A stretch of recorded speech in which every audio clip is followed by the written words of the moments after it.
আজকে উঠেছিলাম প্রায় 6:30টার দিকে। বিছানা ঝেড়ে ঘর মুছে ব্রাশ করে চা করছিলাম। চা করতে করতে এদিকে বোন খাবার নিয়ে চলে এসছে। খাওয়া দাওয়া করে আজকের একটা ব্যাপারী এসেছিল, ফুচকাওয়ালা। ভাবলাম ফুচকা কেনা যাক, অনেকদিন ফুচকা খাওয়া নেই, বাড়িতে বানানো যাক। সেই অনুযায়ী ফুচকা কিনে নিলাম। ফুচকা কিনে নিয়ে আলু সিদ্ধ করে যেরকম আর কি করতে হয় ফুচকার জিনিসপত্র জোগাড় যাতে করলাম। করেই দেখো কত সুন্দরভাবে আলুটাকে মেখে নিচ্ছি।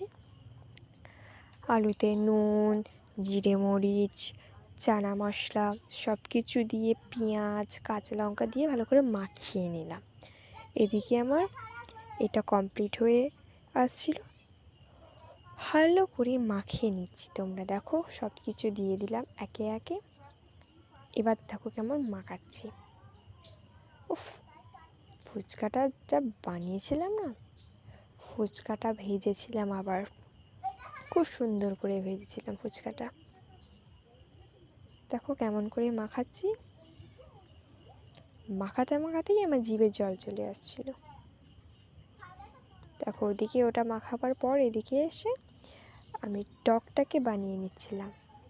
দেখো টকেতেও আবার মশলা দিতে হয়, আবার মশলা দিয়ে সুন্দর করে টকটাকে বানিয়ে নিলাম।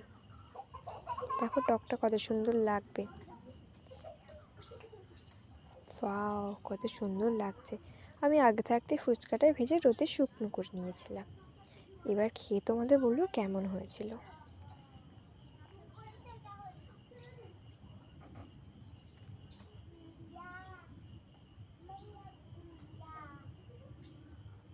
খুব সুন্দর হয়েছিল।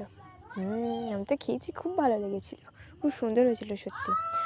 আর খাওয়া দাওয়া করে নেওয়ার পর ফুচকাটা খেয়েছিলাম আর 10:30 11:30 দিকে এরকম খেয়েছিলাম। খেয়ে নিয়ে দেখি না বৃষ্টি চলে এসেছে 12টার দিকে। আর সেই সময় স্নান করার সময় একটু স্নান করে নিয়েছিলাম, বৃষ্টিতে ভিজে গা ধুয়ে ভাত খেয়ে